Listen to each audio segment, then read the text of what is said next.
Wild Precious Life is brought to you by Porter Square Books, Boston Edition, a welcoming space to gather with neighbors, linger over books, read with kids, chat with booksellers, and feel part of the community. Whether it's an author series, book club, or regular story hour, we'll work to make it happen. Shopping with us also supports GrubStreet, one of the nation's leading creative writing centers. Learn more or shop online at portersquarebooks.com. And we're brought to you by Belmont Books, an honest-to-goodness real mom and pop brick-and-mortar bookstore in beautiful Belmont, Massachusetts. Why would we open a bookstore in the age of Kindles, iPads, and eBooks? Because every town needs one.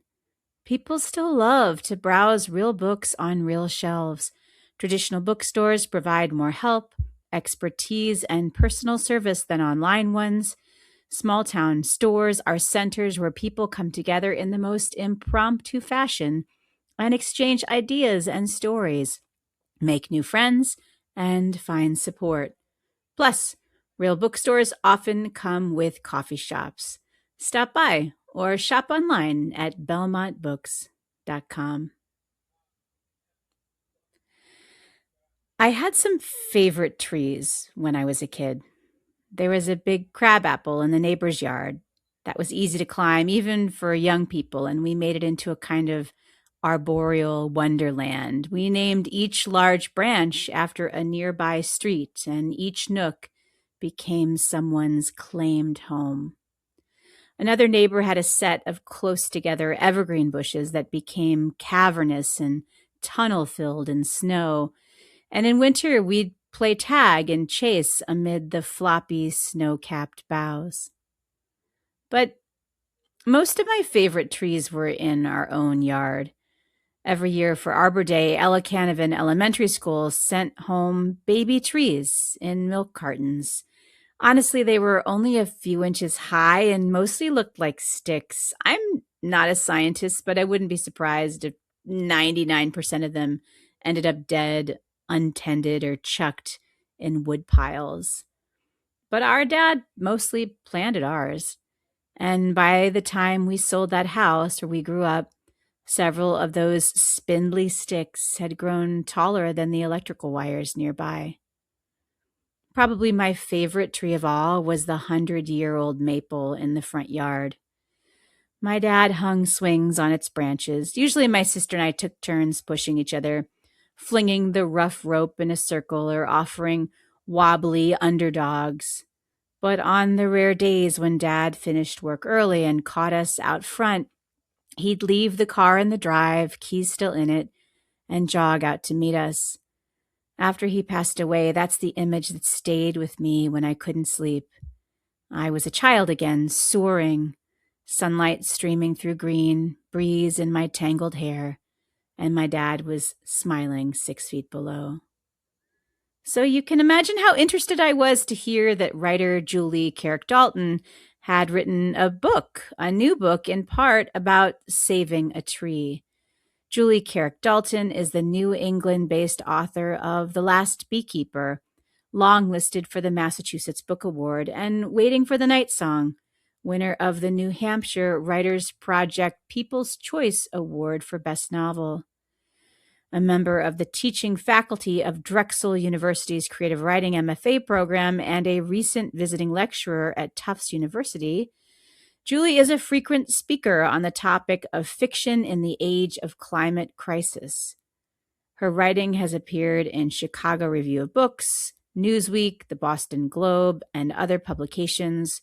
Her third novel, The Forest Becomes Her, is out now.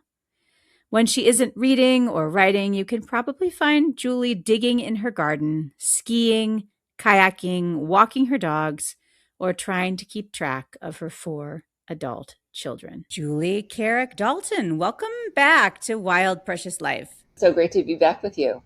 So we haven't had very many repeaters on the show. We don't hold people back very often. People ask all the time, but there are so many new books and so many authors that we've never spoken to that we just don't get the opportunity to have people double back. However, we do make exceptions from time to time, especially for folks like you who are exceptional. And you, my friend, you have a new book out, and you just won a big fancy award for being exceptional. And we're going to talk about all those things today, especially the book. But why don't we start with the fizz? What's your award, and what do you get? So it's technically, I guess, a fellowship more than an award. I'm going to be I guess the term is Scholar of Note, which sounds very fancy, at the American Library in Paris. I'll be a 2026, 27 Scholar of Note, and that means I get to go live in a adorable little one-bedroom apartment in Paris, about 10-minute walk from the Eiffel Tower and the library. And they're putting me up for a month and giving me an office in the library, the American Library in Paris, which is gorgeous and historic and lovely. And I get all of Paris and I get all the resources of the library. They're helping me with a research project, so I'll have librarian support. They sent me this lovely email saying when it gets closer to the time for my arrival to send them some research needs so that they can pre-select books to fill the shelves in my office before I get there. Oh my This is what honestly gosh. come through.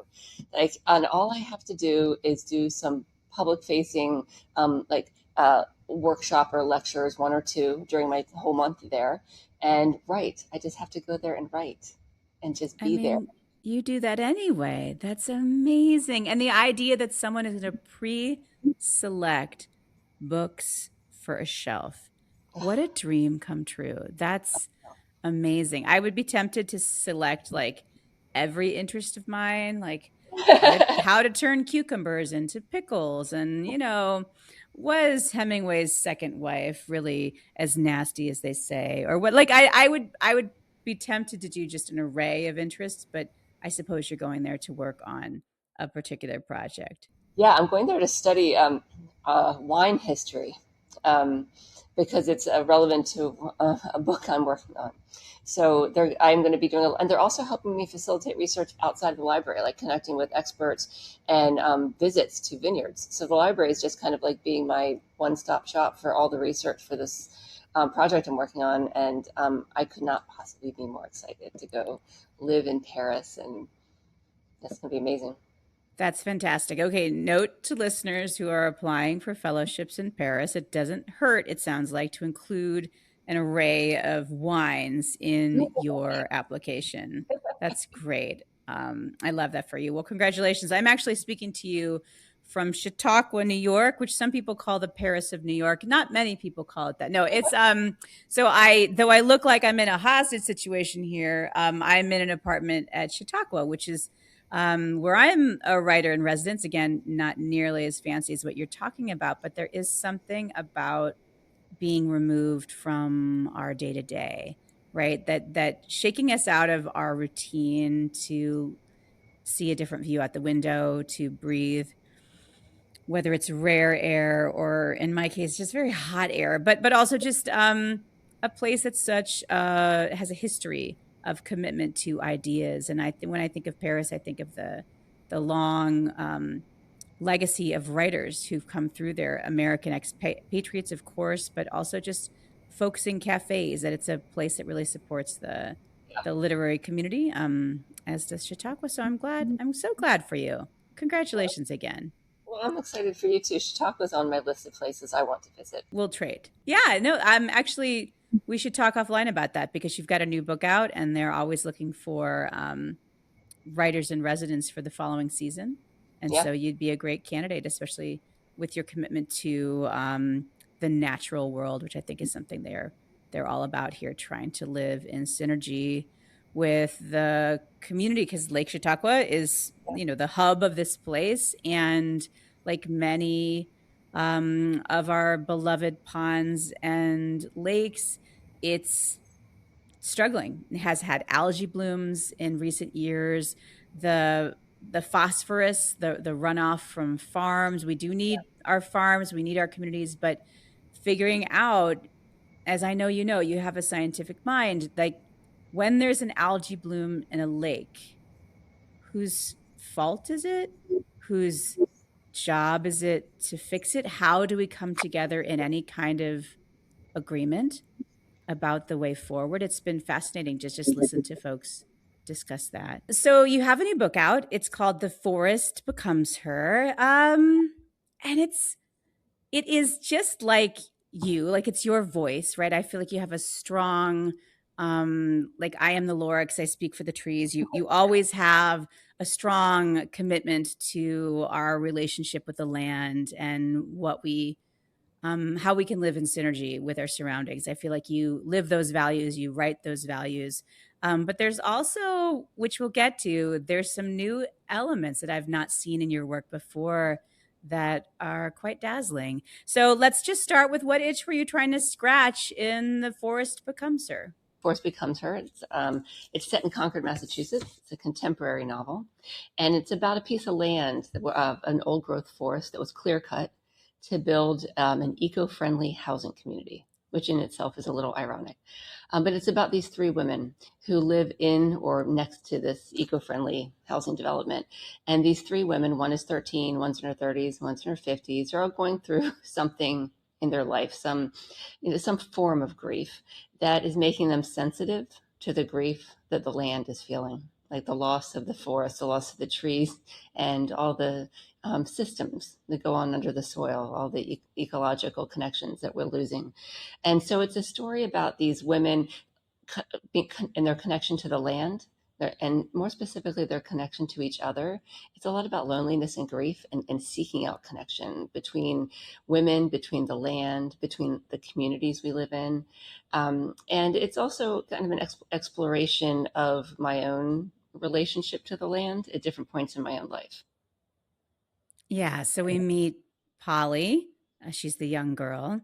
We meet Hazel, who's in her 30s and has just suffered the loss of a pregnancy, and Stella, who's in her 50s and having hot flashes. I found great kinship in Stella. And they are trying to navigate this community. And I think you set up right away some, we need some tensions in any novel, right? It can't just be everything was fine at the beginning and then it was fine in the middle and it was fine at the end. You set up some good tension, which you alluded to, that there's Concord, Massachusetts has a long history of being a place where people retreated into the wild, into the beauty of the forest, and that's been cleared for the new tract housing. But it's not as simple as just bad guy builders and good guy forest, because we do meet Stella, she's a realtor, right? She's a workaday single lady trying to sell houses, sometimes dodgy houses in this development, but she's trying to just like make a living. It's not like she's getting rich off of this new tract housing. And yes, Polly, who's 13, is just wanting to keep their old house.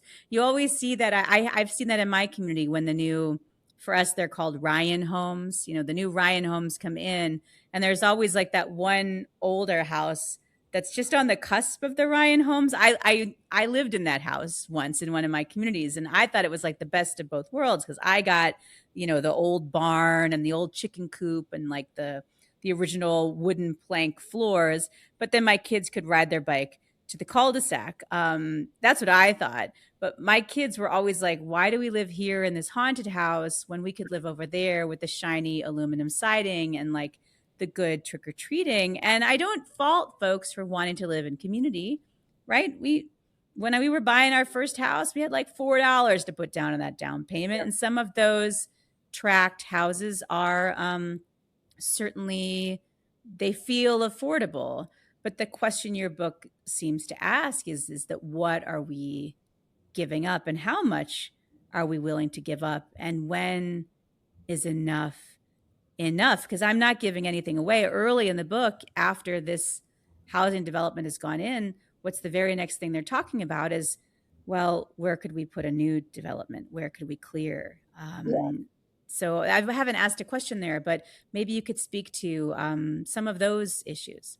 Yeah, so there's definitely tension between the forest that has already been clear cut and this other forest that could be clear cut. There's this tension, and these three women are existing in that space. And I also should point out that there's a tree.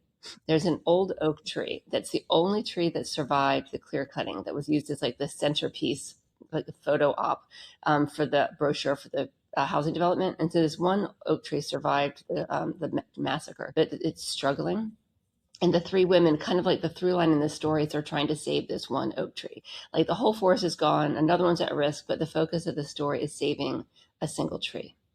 And I think I didn't do this consciously, but I realized my unconscious brain, my subconscious brain was doing this. When I was a kid, there was a forest behind my home that was clear cut, and it wasn't actually entirely clear cut. Part of it was cut, but it was a place that was really special to me. And I had a favorite tree where I used to go hang out and read books and, just just to get away from things when I was growing up. And it was destroyed, and it was really traumatic for me because it was a really special place to be. And then when I was an adult, there was a forest near my home that went on the market for timber and development. And it was really close to my home in New Hampshire, where I am right now, that we would have, we had a lot of bears. I've had bears in my yard this week. We have moose, deer, all sorts. I had a huge bobcat in my yard last week. We have all these critters that come into my yard. They come through this forest, and it went on the market to be timbered. And that 13-year-old girl who lost a forest, back in the day, like just started screaming, like, don't let it can't happen again. Like it's happening all over again. So I got involved this time and partnered with a local business, and that forest still exists. It was never clear cut. We bought the land, and this other business, we ran and operated a farm for 15 years. And then I sold it to her. So the land's in really good hands now, even though I'm not involved anymore. But so these two forests, the tension between these two forests was something that was a tension that kind of bookended my life, or my adult life anyway. And so I think I was writing that into the story about, what is already gone and what can still be saved. And then also thinking about that tree when I was a kid. I called it the vine tree when I was a kid, this special tree where I used to go. That I was kind of thinking of that tree when I created this old oak in the book. So there's a lot of autobiographical emotions in this story. I love thinking about young Julie showing up, elements of young Julie showing up in fictional Mhm. Polly. Do elements of you show up in Hazel or Stella as well, or are they completely made up? Oh no, those are also versions of me. All three of the characters in this book. It's the first time I've ever done this, and it's a little bit feels a little more raw than other books I've written. That all three of the main characters are versions of who I was at the ages at 13, in my 30s, and I'm in my mid 50s right now. They're not exactly me. They're you're not going to look at them and see me, but there's some foundational element of each of them that is me. Something that they're going through, or something that happened to them at that moment in my life. And so I was able to kind of dive into kind of re-enter that body of my former self to write these characters. Stella was pretty easy. I just had to look in the mirror and like kind of explore what I was thinking then, because I'm different now. I am not the same person I was when I was 13, or definitely not when I was in my 30s. So I had a lot of emotional access, to these characters because they were me. But something that was interesting um, is that I had a much harder time writing Hazel, the character in her 30s, of accessing her. I felt like the 13-year-old me. I don't know if you feel like this or if your listeners do, but I feel like I can access my adolescent and teenage self really easily. I can remember the sting of a comment someone said, or a crush, or just those big feelings you have when you're a teenager. I can really remember them fully. And then, of course, I'm in my 50s now, so I fully embody who Stella is right now. But Hazel in her 30s, it was like this big mushy space in my memory. It's like, who was I in my 30s?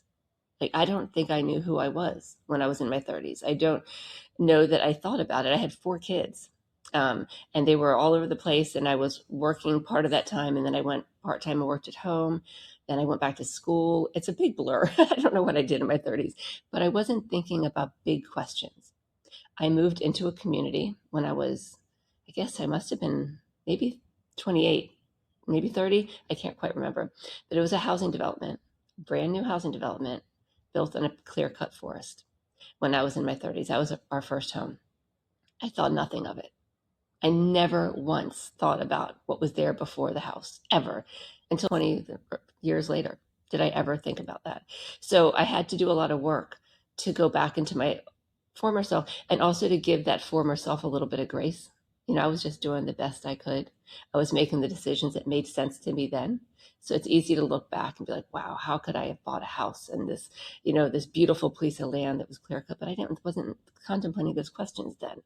So I put all these three versions of myself into one moment in time, and I gave them a problem: save this tree. And I thought about how would my 13-year-old self have approached it? How would my 30-year something self have approached it? And how would my 50 something self approach it? And then I just set them loose and let them work it out. I love so much of that. And I also I don't fault you, and I don't fault Hazel, and I don't fault any of our listeners who are living in a Ryan home, or for a lot of us, that's the first way that we have access to Yeah. what we may or may not call the American dream, whether that even exists at all.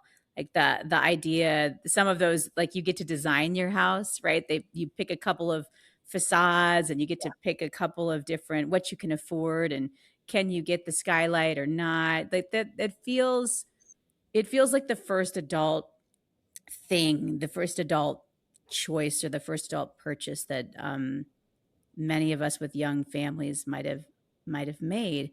But just like you said, we don't always think about the cost. I'll give a small example. Hazel, our 30-year-old, or our character in her 30s, wants to plant some plants in her yard. Completely reasonable thing to do. You live in a house, you want to put in some plants. And there are all kinds of strictures in the HOA agreement about whether or not she can plant a hosta because deer eat those, or whether or not she can pull out or not pull out the mugwort, or whatever the it's actually Stella who's interested in the mugwort. But my point is that Hazel is trying to make this place part of nature, trying to bring the natural world, trying to plant a butterfly bush or whatever she wants to do to make her tract home, um, to help it thread back into the natural world. And she's coming up against these strictures that we put in place that almost insist that you never have those more fluid boundaries with the land. Doesn't forget where we've cut into it. The land, if you've looked at pictures of Mount St. Helens, or if you've looked at pictures of any place where the land was scarred, it wants, just it's trying to do this in your book, it wants to reclaim parts of us. And I feel like the thing with Hazel's property is that we're making rules so we can't even do that. Yeah, and it's interesting because when you think of most rules, whether like any organization, whether it's a homeowners association, whether it's like a company or a sorority, whatever, they have rules. They all probably start from a place of good intentions. Like for whatever the reason, the mindset of the people who created them. In most cases, I'm not going to say all, but in most cases, they're well intended, but the consequences always don't always match up to that. Like I think a homeowners association probably just wants the most beautiful, family friendly environment, but in this case, the way they're going about it is actually achieving the opposite. It's easy to cast blame, and what I try to do is give a little bit of space for people to be complicated and not just bad. Yeah, I mean, you do a great job with complication. Let's take Polly and Stella. So, at first glance, Polly and Stella seem like they should be at near complete odds with one another. Polly wants to save her family home. She wants to save this tree. And at first glance, anyway, Stella is the realtor her grandfather has hired to sell their family home. So you've set up some tension between these two. But that's not their relationship is much more complicated than that. Stella was a childhood friend of Polly's mom who passed away. Stella continues to play a role in Polly's life, not always the most adult role. It's almost more like they're two buddies. Like, hey, are you going outside to watch the meteor shower? Or hey, do you want to come over and watch movies? Like Stella, I recognize so much of that because I am also in my 50s, and like I blinked and I too my 30s are a blur. I was raising children, I was not sleeping, I was just trying to like eat a yogurt. I think is what I was trying to do, like from start to finish, and like drink a full cup of coffee and eat a whole yogurt. Like I think that was what my 30s were about. Just like can I? And I'm not sure I ever achieved both of those in a single day. Certainly not in a single sitting. But Stella, I recognize a lot of myself in as well because yes, she's quote unquote middle aged, but she is still trying to figure herself out. She still feels young. I could see her wearing a Van Halen t-shirt unapologetically, as would I. So there's a part of Stella that is still trying to figure out how to be an adult and not a pal in Polly's life, or whether it's okay to be a pal. She's not sure the role to play, and sometimes that has positive consequences, and sometimes it doesn't. I also appreciated that I know menopause is having a moment in the nonfiction world, right? We're talking finally about perimenopause and menopause. We're talking about hot flashes. I mean, it was Michelle Obama's book was the first time I ever heard about someone having a hot flash in an interview on television. And she talked about how hard that was. You're having a hot flash on an airplane and someone's interviewing you, and you're going to look nervous, and you're not nervous. You're just a mess because you're going through hormones. And so you have Stella having some of those same feelings. She felt very real. They all did, but again, I saw kinship in Stella, so I appreciated that. But as I mentioned, this book felt like you, still felt like you, but with some new elements. I felt like you were exploring. I would call them speculative elements, but for folks who aren't in the literary game, I might also just say there was magic or a little bit of magic. I don't mean that they're all going to wizard school, right? No one in this book, to my knowledge, I've only just read it once, but no one in this book rode a unicorn, right? But there were some tendrils, and I use that word on purpose. There were some tendrils of magic, some kinship where women felt in harmony with nature, and some moments where it was a little more than that.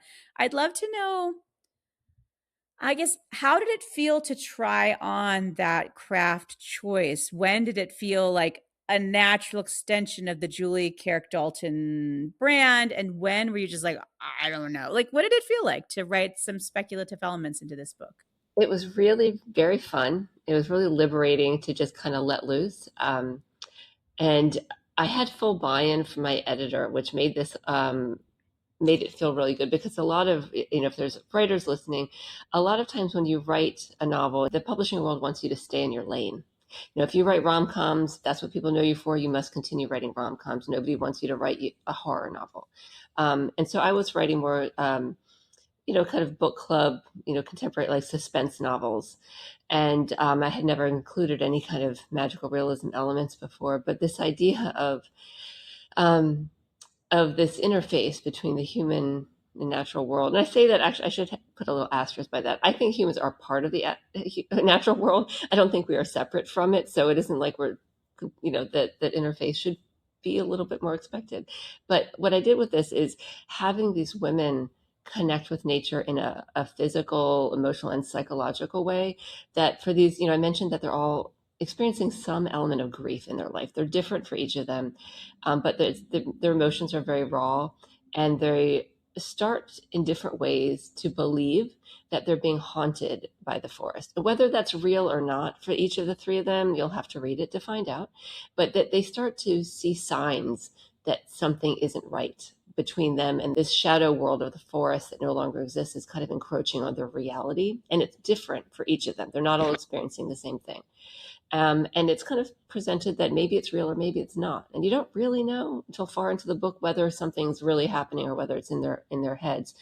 And I think I was a kid that really kind of believed in the magic of the forest. And I don't mean that I thought there were fairies going to pop out, from behind a tree and talk to me, or that animals could talk or anything like that. But there's just something really guess, magical about, being completely immersed in the natural world. And I think I've always left room in my life that, maybe there's like magic out there. Maybe there's something. And so I left that open to my characters as well, in particular in how they connected with this tree, this land that had been devastated, and this one tree that remained, and kind of made that the focal point of the magic in this book. And it's like a subtle magic. It isn't a world of magic. It's a single element of something that's different in our very real world. So the rules of the world are the same. It's not, like you said, there's no, you know Wizard Academy or anything like that. It's just this one small element related to this one tree, and everything else is the same. And it honestly, it felt really like, when I was writing it, I felt like, oh, this could happen. Like, I felt like this could happen. So it was very fun. And like I said, my editor gave me full rein to go for it, and didn't try to, like, push me back into, a more realistic lane that I'd been driving in before. You bring up so many good points there. We spoke with Paula McLean not long ago, who wrote, I mentioned Hemingway Wives. She wrote a book, a novel about Hemingway's first wife, the Paris wife, and she wrote a novel about Hemingway's third wife, Martha Gellhorn, Love and Ruin. So she wrote two books about two of the four Hemingway wives. And for the longest time, the only things that her team and the expectation was that she would write the other two, right? There were four wives. Where are the other two books?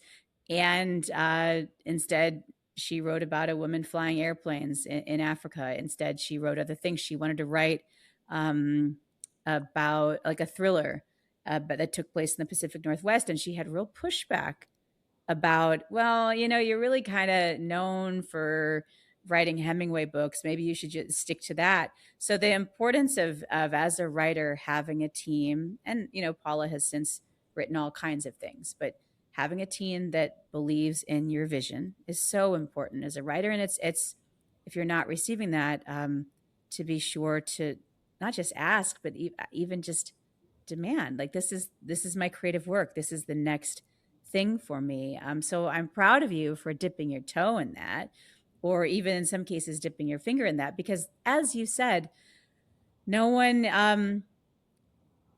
has a wand. That this is like one of the magical elements. Honestly, starts with a splinter.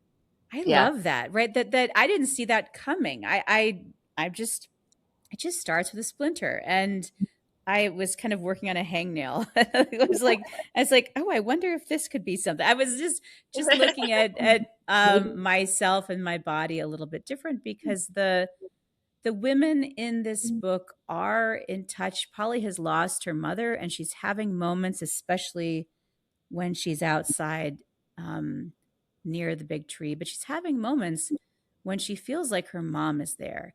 Hazel has lost a pregnancy, and she is having moments outside in the middle of the night planting her garden, but she's having moments where she senses her child is with her. And this notion of women not being believed, Yeah. there's nothing speculative about that. That's the world in which we live. So the idea, one, of being in harmony with the what I'll call the spirit world, or just in harmony with, I've lost someone I love and they're still with me.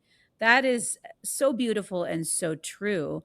And the idea of being a woman who has feelings and being a woman who has pain, and you tell someone, and the first thing that happens is they don't believe you.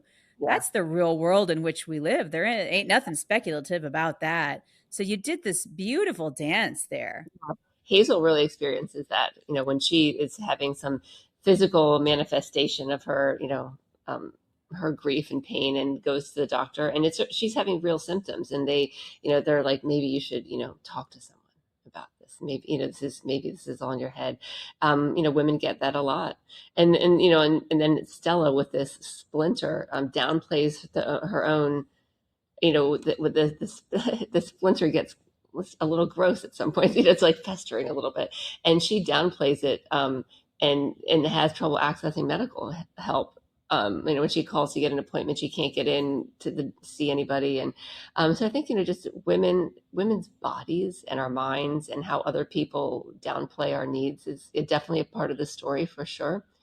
And another thing in the book that I did intentionally is the ages of the women they are all going through a really pivotal moment in the life of a living in a woman's body. Polly is 13, going through puberty. Hazel is in her, like, for lack of a better term, her fertility years, I guess, and her body is going through this hormonal storm after losing this pregnancy. And then Stella is going through menopause. So they're all three living in a storm. And I think that, being a woman, you are constantly transfiguring through your whole life. You are not in that same body as a 13-year-old or a 30-year-old or a 50-year-old. But what if there was more? Like, what if there's more to happen beyond? What if menopause isn't the final punctuation mark in our stories? And I really wanted to explore that idea of, of being in a woman's body, which is actually part of the reason I wrote that there's a character named Cass who was Polly's friend. And she's a young trans woman who is a teenager, a couple years older than Polly, who they find each other because they have a common interest in, conservation and loving nature and trees and the community they live in. And they become friends. And Cass, in some way, is a guide to Polly to how to become a woman, how to get through puberty, how to live through these moments and these hormonal storms. And the reason Cass was so important to this story as I was writing it is that there's so many different ways to be a woman, and that, we don't all present ourselves to the world the same way.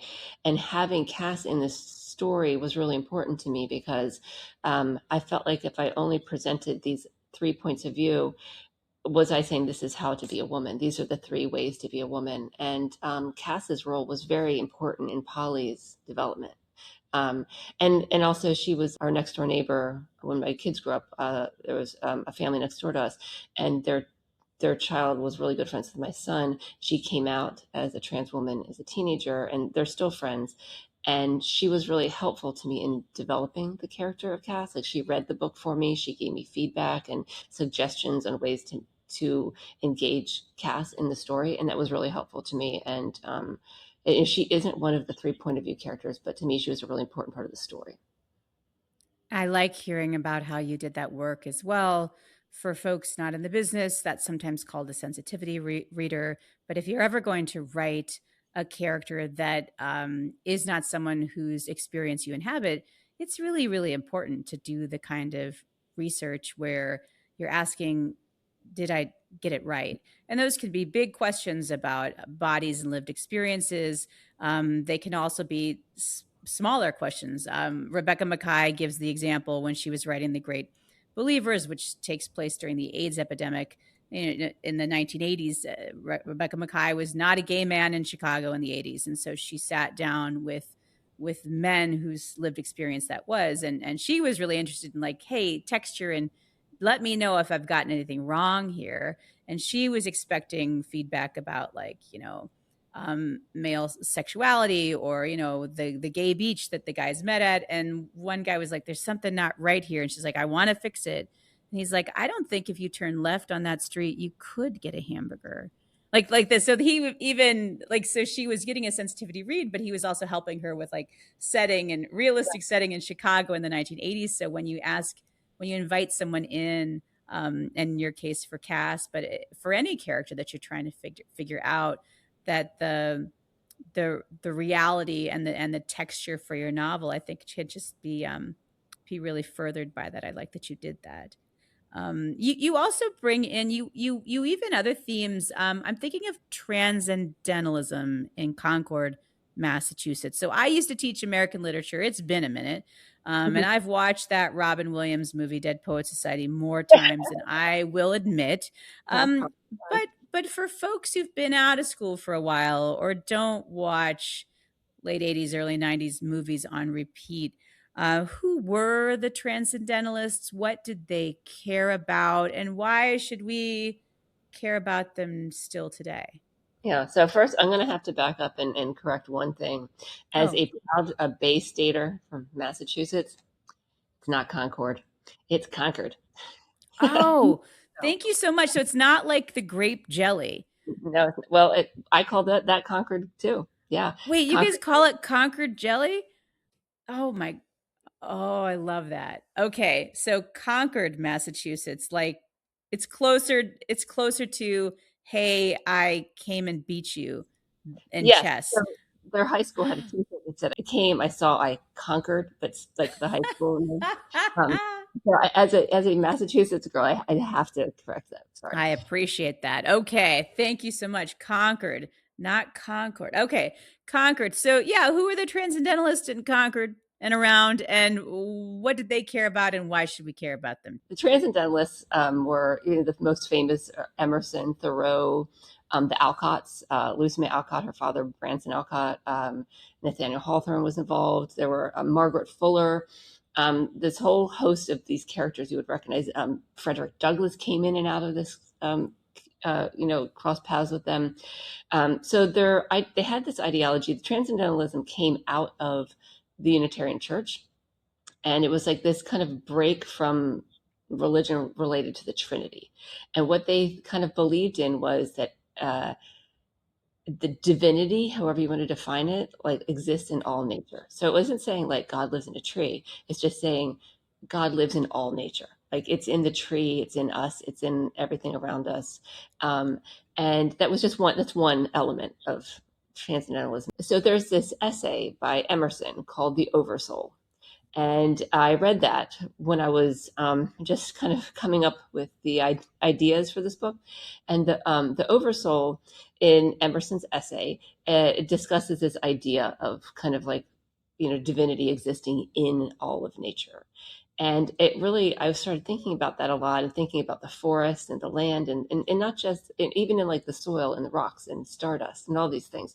And so that theme really opened the book up for me. So I live really close to Concord, Massachusetts. My children went to school in Concord, Massachusetts. So I went out, I spent some more time, walking in the famous Walden Woods, and really thinking about this. In fact, the original title of this book was The Oversoul. In the end, we ended up changing it because we thought it sounded a little bit creepy, that it might lend itself to people thinking it's a horror novel, or people might think it sounded too much like The Overstory by Richard Powers.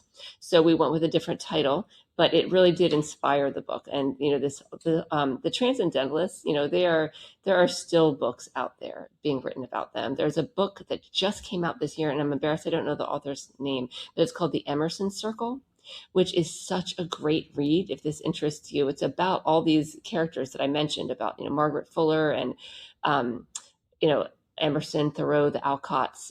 It's about their friendships, about their relationships individually and as a group, about how the transcendentalist ideology shaped literature. And this group of people also had a huge influence on American history. They were suffragists, they were abolitionists, they were big proponents of women's education and all the progressive values that are still alive and kicking in Concord, Massachusetts. So I kind of think that the transcendentalists are still speaking to us, and people are still writing about them. There, Alice Hoffman, who wrote Practical Magic, among many other things, used to live in Concord, and she wrote a book that came out a couple years ago called The Invisible Hour, and it engages Nathaniel Hawthorne in this era, and it goes back in time, different eras, contemporary and historical. So there's a lot of writers who are still really transfixed with this era of American history. It's when, it's the Civil War era. It's also Concord is where, the Revolutionary War started. It's where Paul Revere was heading on his horse when the one if by land, two if by sea famous story. He was heading to Concord, Massachusetts. So there's a lot in this town. And so it was, writing it in Concord felt really like the right place to set it, but it also seemed like the right place to do this story because Concord is the kind of town that prides itself on its progressive values and land conservation. And in fact, it has a history of a lot of people, when they die, they will their land to Concord, Massachusetts, so that the town owns it, so it can never be developed. And so I put it in a town where I think this would never happen. Like, I feel like this story would not happen in Concord, Massachusetts, because of their attentiveness to conservation. But what I set up in this story is a scenario where the land board has been overtaken by people with business values, not conservation values. And I use the model of what's happening in education all over the country, where boards of education are running candidates that are kind of infiltrating these boards with really conservative values, that they're banning books, restricting things that can be taught in schools, particularly around like sex education or AIDS education and things. And so I use that model of board being taken over, and it changes the nature of the town. So I basically said, made something happen in Concord, Massachusetts that could never happen in Concord, Massachusetts, because I wanted people to read that and think, if it could happen there, it could happen anywhere. And to kind of like heighten your awareness of what's happening on all these different types of boards, and how hyper local politics are so important, and that we should be paying attention to it.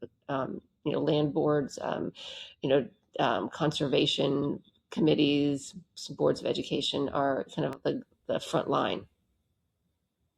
There was real relevance in your story.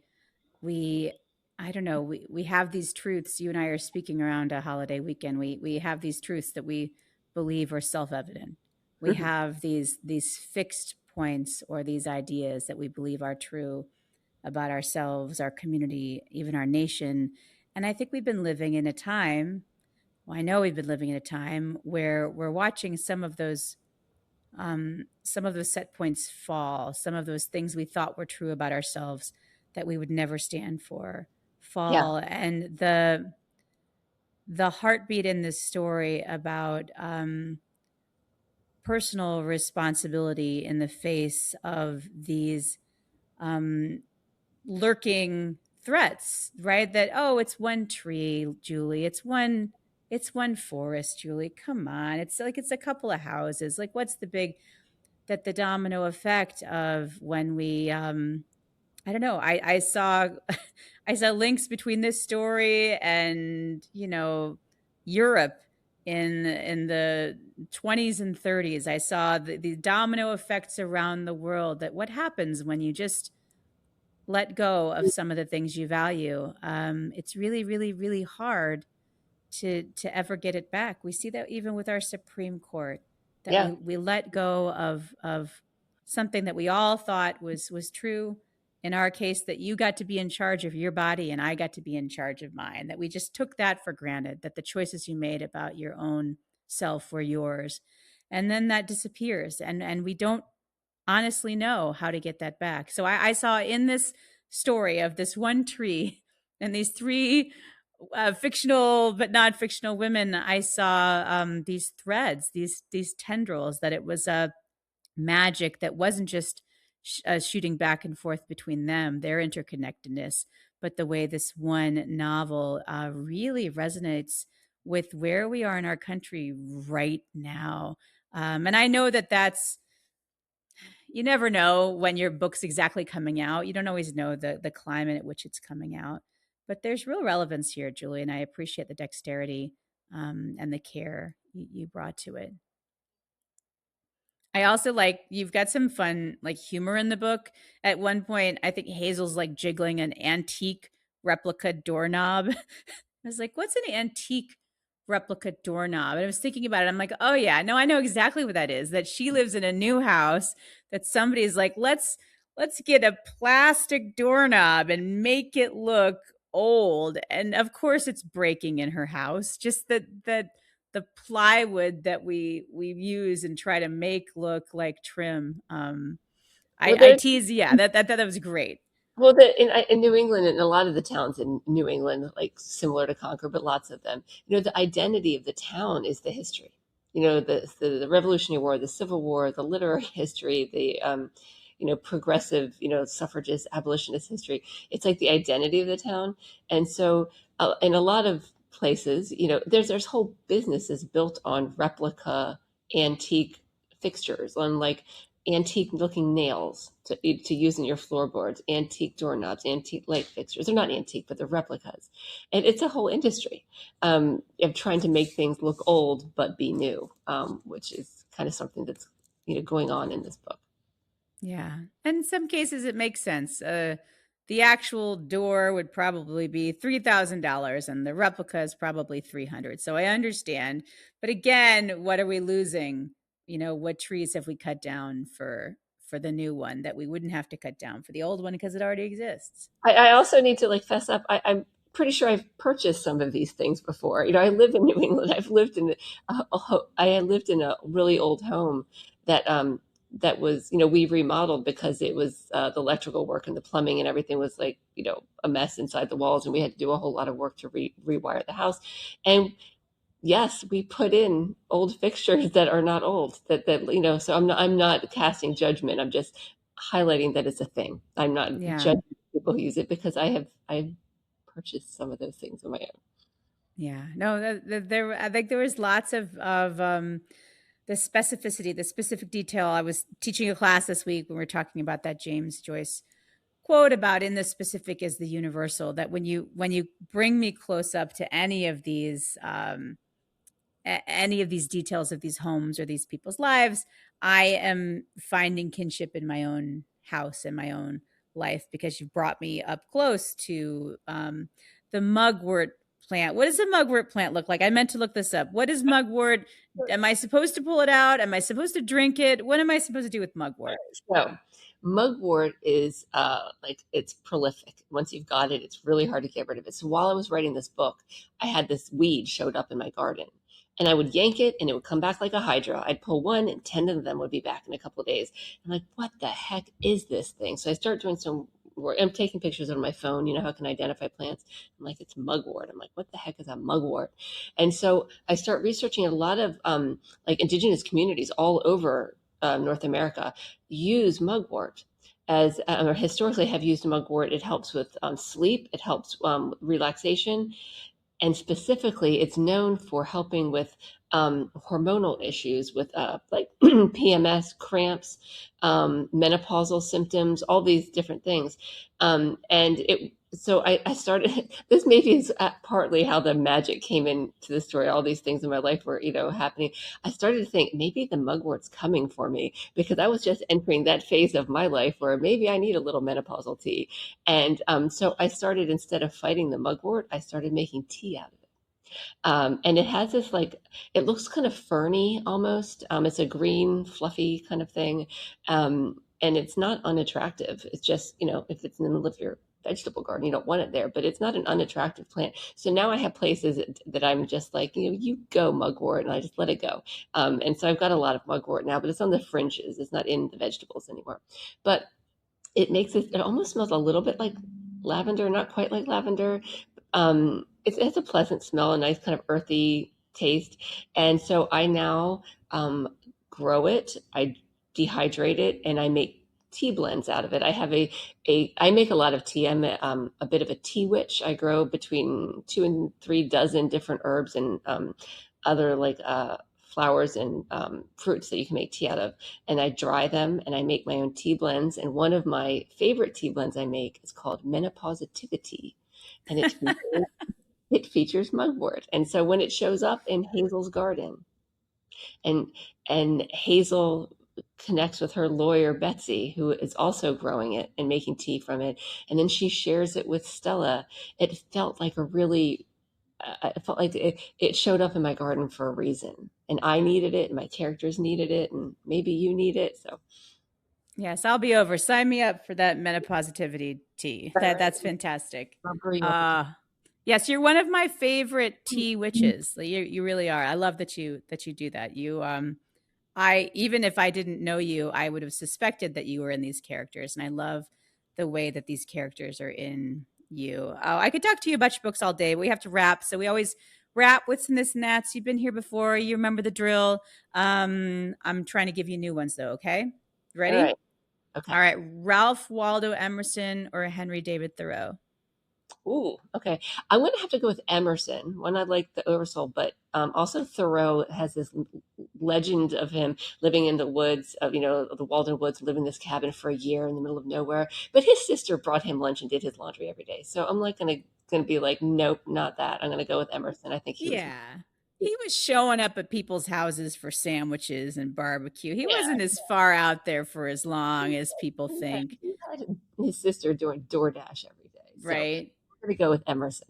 My favorite Henry David Thoreau story is actually I think his dad was like had some sort of mechanism where he was involved in like small industry, and Henry David Thoreau was going to work for him, and he just brought him a pencil and he laid it in front of his father. It's like he had made the perfect pencil and his work there was done.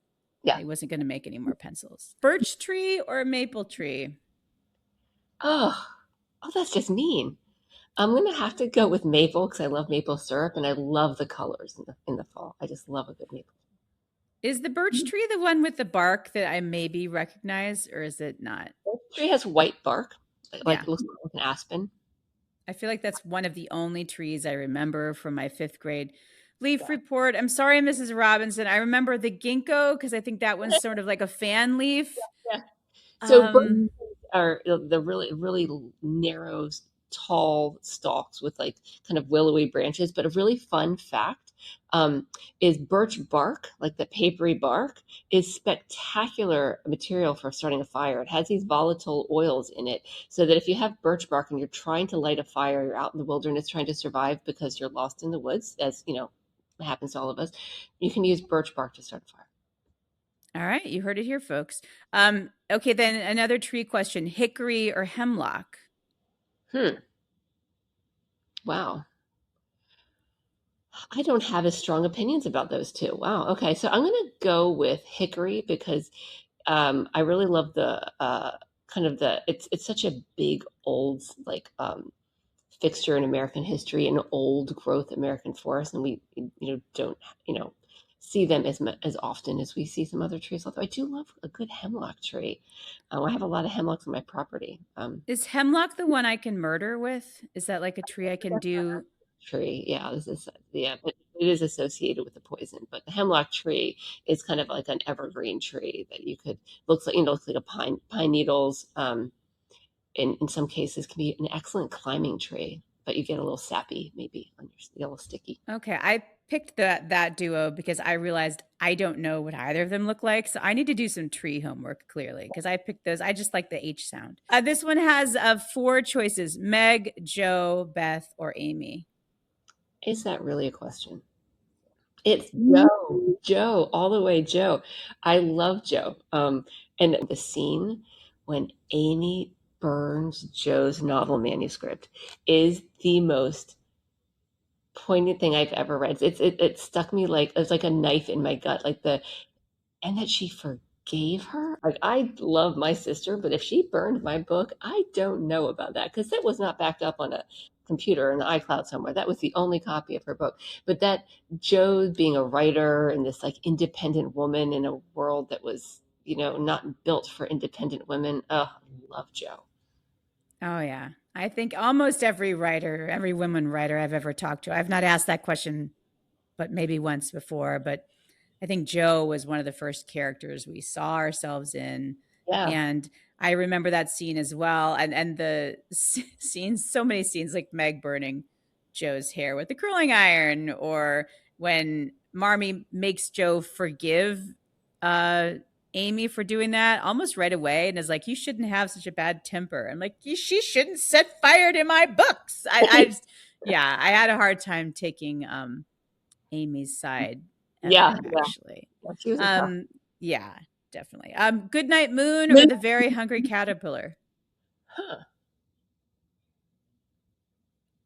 I mean, I do love the lyricism in Goodnight Moon more, like the sound of it and everything. But I just really love Eric Carle. I love his books, the Very Hungry Caterpillar, and I love that you could. I have 4 kids and I read that. I read both of those books to all my kids, but I love that you could stick your fingers through the holes in the Very Hungry Caterpillar, and the kids would like poke their fingers through the holes in the pages. So I'm gonna have to go with that, but that's a tough one. I really really love Goodnight Moon. Yeah, I definitely read both those books to the kids, and the Eric Carle art, whether it was Brown Bear or any of the other ones, that was so visual. I remember my own parents reading me Very Hungry Caterpillar, and I don't remember them reading me Goodnight Moon. Although is it assonance, the sound of a vowel in the middle of a word, just the Yeah, ooh sound and the goods, the good night spoon and the red balloon. I do think there's something soothing. It makes me sleepy even just it is to very, think that's about it. of it is lovely. Yeah.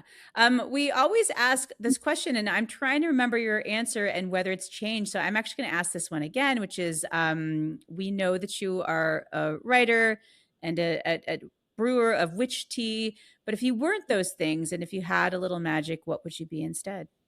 Oh, that's a very easy thing for me to answer. I would design the interiors of tiny homes. I love tiny homes and sprinter vans, those vans people live in and they have all these like transformable furniture. I am obsessed with them. I love teeny tiny storage um ideas and like hidden compartments and a bed that turns into a table that turns into a desk. Oh my gosh. I would design the most amazing tiny homes. So Oh my that's gosh. Every time I see pictures of those, they just make me want to stretch out I just want to take up space because they're so small. I But think you find that important and fascinating. all right, next time we talk, which I hope there's a next time we do this, I will try to record it inside my writing studio, which is a tiny cabin. It's a one-room cabin in my yard, right next to where we are. It's built out of reclaimed wood from a barn that came down. It's just this one little room, and it is the best room I've ever been in. It's not fancy. I mean, it's just like all raw wood and beams, but it is spectacular. And I love this little room so much. But yes, I'm all about little tiny spaces. All right, making me believe, making me believe. All right. Of course, we're going to link to your books, but who are some other writers we should be reading right now? Oh gosh, so many. Well, I'm always going to say Charlotte McConaughey because I think she's one of my absolute favorites. She wrote most recently Wild Dark Shore, which is to me one of my top five favorite books I've ever read. I also love Jessamine Ward, some contemporary writers. Tim Weed also writes in the climate space. I really enjoy his work. He has a new book out called The Gatepost. It just came out. Um, I'm reading a book called Westerly, which is by Susan Donovan Bernard, which is like a historical fiction about two Irish sisters during the World War II. Really, just beautiful writing, like really good characters, beautiful writing. Yes, I could go on and on, but I will control myself. That's okay.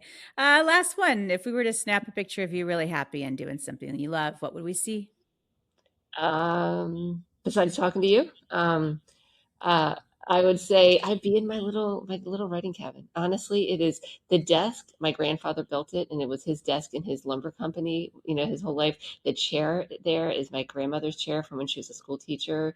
All the art on the walls is stuff I saved for my kids when they were little. So I just put it all over the walls in this little studio, and it's got a lovely view. It's in the woods. It's surrounded by my tea garden. It's like really like the cabin's in the middle of the tea garden.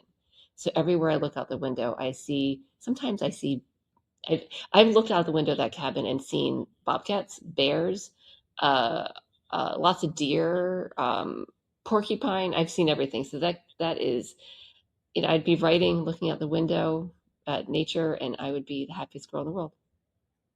I love that. You've written a book about how the land and our surroundings is in many ways an extension of us. And you did that in a space where you are surrounded by the people who've come before you and the people who are coming after you and the land that you love. That's a beautiful, beautiful image.